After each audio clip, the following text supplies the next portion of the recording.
Hello India. नमस्कार। महादेव। जय श्री राम। सत श्री अकाल। आज मैं एक आपको ऐसी कहानी सुनाने जा रहा हूँ जो एक औरत, एक बहू हत्यारी थी, लेकिन उसके ऊपर जो ससुराल वाले थे बहुत ही विश्वास करते थे, फेथ करते थे।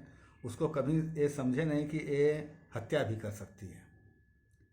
वो उसको कहते थे कि हमारे घर की देवी है, कुल लक्ष्मी है, इसलिए उस पर विश्वास करते थे। भाई कोई भी विश्वास कर सकता है, अपनी बहू के ऊपर नहीं करेगा तो किस पे करेगा। ये बात है 2000 भरतपुर की। 2015 में पवन शर्मा की शादी रीमा से हुई थी, जो कानपुर की रहने वाली थी। वहाँ भरतपुर में वो अपना काम उम करता था। उसके बाद वहाँ काम उसका बहुत बढ़िया नहीं चला, तो वो चला आया आपके दिल्ली में। वहाँ कुछ काम उम करने लगा। 2019 में उसने रीमा को भी बुला लिया अपने दिल्ली में। तब तक उसको 2 बच्चे भी हो गए थे। 2019 में जब बुला लिया, आराम से लोग रहते थे। वहीं पड़ोस में उसी के गांव का, उसी के भरतपुर के उसके गांव का रहने वाला एक भालेंद्र नाम का युवक रहता था। देखने में वो भी अच्छा था, वो भी शादीशुदा था, उसके भी बच्चे थे। वो भी वहाँ रहता था, उससे दोस्ती थी, गांव का था ही था, आता जाता था। पता नहीं कब एक दूसरे पे दिल आ गया और दोनों में एक नाजायज़ संबंध भी बन गया। अब क्या था कि भाई वो अधिकतर ये कर रहे, भाई कैसे अब मिलना हो, कैसे मिलेगा। तो रीमा क्या करती थी, वो नशे की गोली या नींद की गोली अपने पति को, पवन को दे देती थी। वो सो जाता था, उसके बाद उसको फ़ोन करके बुला लेती थी। आराम से दोनों रंगरेलियाँ मनाते थे। इसी तरह का सिलसिला चल रहा था। 2020 आई, कोरोना टाइम आया, सब बंद हो गया। उसने भी अपना क्या किया, पवन भी चला आया, अपने गांव चला आया, भरतपुर चला आया, वहीं रहने लगा। भाई कोरोना में सब कुछ बंद हो गई थी। ये जो रीना थी वो चली गई ससुराल, अपने मायके चली गई कानपुर। ये भाई बहुत प्यार कर रहा था अपने पत्नी से। वो समझे 350 किलोमीटर उसने एक बार क्या किया, मिलने की इच्छा की। वो आ गया मिलने, साइकिल से आ गया दिल्ली, भरतपुर से दिल्ली, कानपुर आया मिलने। फिर अपनी पत्नी को ले गया, वहाँ पहुँचा। सबसे अब वहाँ दिल्ली नहीं जा रहा था, वहीं पहुँचा। और भालेंद्र की भी नौकरी ख़त्म हो गई थी, वो भी आ गया था, यहीं रहता था। फिर दिल्ली भी रहता था, कुछ उसको काम मिल जाता था। लेकिन ये पवन दिल्ली नहीं गया, वो यहीं रहता था। अब फिर वो भालेंद्र भी कभी कभी आता था, हफ्ते में 5 दिन पे जब आता था। तो रीना क्या करती थी कि अपने पूरे परिवार को, अब तो पूरा परिवार रहता था, साथ साथ में रहता था, पूरे परिवार को खाने में नींद की गोली मिला देती थी। सब सो जाते थे, उसके बाद भालेंद्र को बुला लेती थी। उसी समय पवन का एक बड़ी बहन जिसकी शादी हो चुकी थी वो भी आई। तो उसको ये रोज़ वो सो जाती थी, बहुत देर तक सोती थी। तो उसको ये शक हुआ कि क्यों हम इतना देर तक सोते हैं, अपने ससुराल में इतना देर तक सोते नहीं, यहाँ इतना देर तक कैसे सो जाते हैं। वो अपने घर में भी कही तो कही, भाई देखो यहाँ आराम तुमको मिलता, अपने यहाँ कही, मायके में कही, माँ से कही, सबसे कही, देखो तुमको यहाँ आराम मिलता, वहाँ काम उम करती रही होगी, इसलिए नहीं नींद ने, मतलब जल्दी काम की जिम्मेदारी थी, इसलिए नींद तुम्हारी खुल जाती रही होगी। यहाँ भाई आराम मिल रहा है, ऐसे आराम कर रही हो, सो रही हो। उसको थोड़ा शक हुआ, लेकिन कुछ बोली नहीं। अपना भाई फिर चली गई अपने मायके, अरे अपने ससुराल चली गई। यहाँ इसका रीना का सिलसिला यही चल रहा था।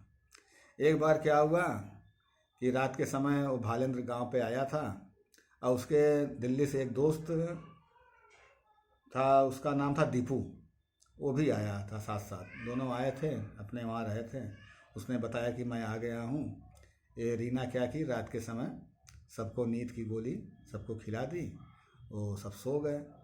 उसके बाद भालेंद्र को फ़ोन की कि हाँ भाई सब सो गए, तुम आ जाओ। दीपू को लेके वो अपना आ गया, घर के बाहर आया, मोटरसाइकिल खड़ा कर दिया। उसके बाद कहा कि तुम यहीं आराम करो, तुम रहो, हम मिल के आते हैं थोड़ी देर में। वो बाहर दीपू इंतज़ार करने लगा।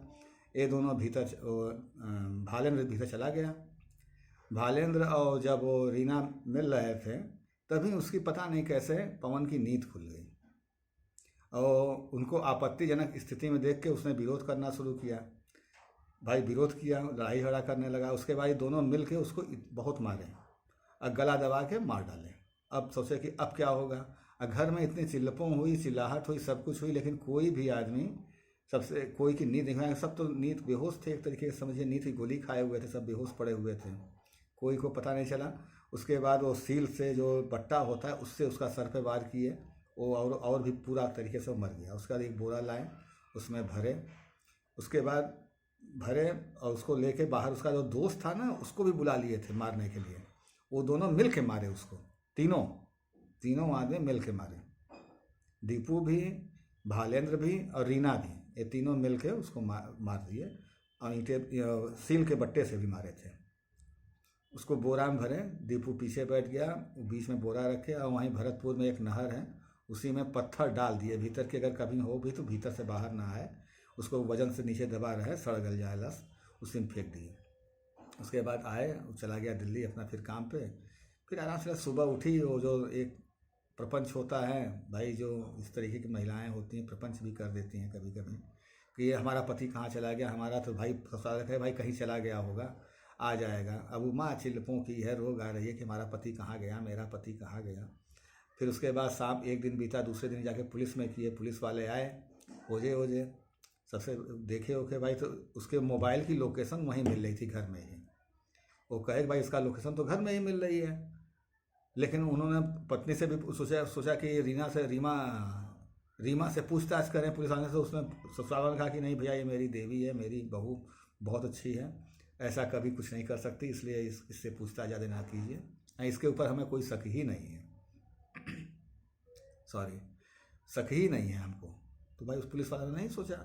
इसी तरह बीतते बीतते 6 महीने बीत गए, 6 महीने बीत गए। अब सब सोच रहे कि कहीं लगता है पवन चला गया, सबसे क्या हो गया, कहाँ चला गया। उसके बाद एक रात तो क्या देख रहे हैं कि रीमा के कमरे में लाइट जल रही है, लाइट जल रही है, और ससुर जो थे उनके गए देखे तो वहाँ देख रहे हैं भालेंद्र है, आपत्तिजनक स्थिति में देखे, दरवाज़ा बंद कर दिए। उसके दरवाज़ा जब बंद कर दिया, उसके बाद पुलिस को फ़ोन किए कि भाई जो हमें शक था कि भाई हमारा जो लड़का गायब है, लगता है हमारी बहू ने ही मारा है। पुलिस को भी लगा कि कहीं कोई घरे में आपसी तकरार हुआ हो, झूठ बोलता हो, लेकिन फिर भी पुलिस आई वहाँ, उसको देखी भाई दोनों मिले और बहुत लड़े उड़े हो, वो लड़ रहा था। सबसे बड़ी बात है जो उसका भालेंद्र था कि लड़ने लगा, ससुर से ही लड़ने लगा, मार अपना मतलब जैसे नहीं होता एक चोरी और सीना चोरी, वो कर रहा था। पुलिस उसको पकड़ के ले गई, कड़ाई से जब पूछताछ की, और वहाँ उसी समय उसी जो ये सब हो रहा था उसी समय उसकी बड़ी बहन भी आई। वो सोची कि कहीं देखें एक बार चल के हम कि उसके कमरे में क्या, गई कमरे में देखें तो खून दिखाई दिया उन्हें दीवार पे।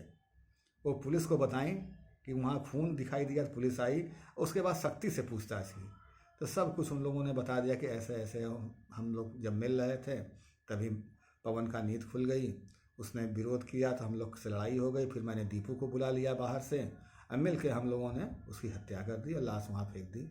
उसके बाद पुलिस ने उन लोगों को गिरफ्तार किया, चार्जशीट बनाई, कोर्ट में डाली। ये सब हुआ था, हाँ ये चार्जशीट डाली, ये 2000 मतलब अभी की घटना है, कोई बहुत समय नहीं, 2022 अंतिम की चार्जशीट, अभी कोई फैसला नहीं है, लेकिन ऐसे भी होते हैं जिनके ऊपर विश्वास कीजिए। और जो मैं आपको कई बार कहा कि सबसे ज़्यादा ये जो अनैतिक संबंध हैं, इसके वजह से कत्ल ज़्यादा हो जाती है, खून ज़्यादा होता है। ये आदमी के सर पे जब चढ़ के कुछ क्या कहते हैं चढ़ता है ना, तो बहुत कुछ भूल जाता है कि क्या करना चाहिए क्या नहीं करना चाहिए। ठीक है, अगर आपको कहानी अच्छी लगी तो शेयर कीजिए, सब्सक्राइब कीजिए, अपनी कमेंट दीजिए कि मैं किस तरह से और कुछ कहूँ और सुधार करूँ, और एक जो घंटी लगी रहती है उसको इसे दबा दीजिए, हमारी भी हौसला होगी। और थोड़ा सब्सक्राइब कीजिए। महादेव।